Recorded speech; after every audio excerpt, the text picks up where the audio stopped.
how to draw a line. First of all, you L choose here,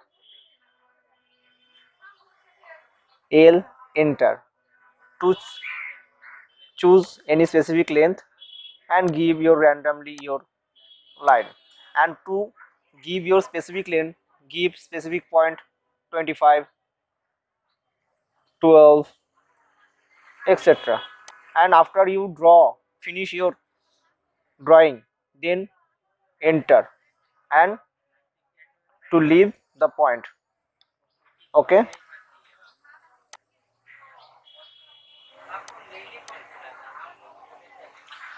How to draw a straight line.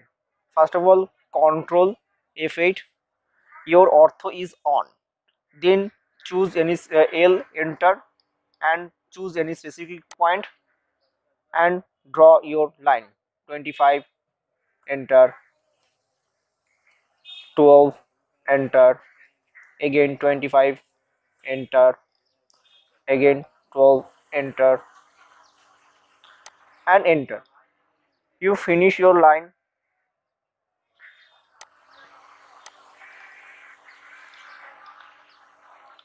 How to draw a specific angle. First of all, draw a line,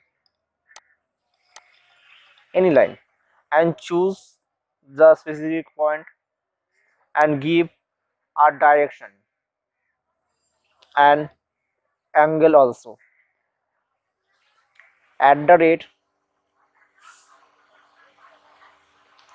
25 and angle is 45. Enter. Okay, enter. This length is your 25 and this length is your 45. Okay, thank you.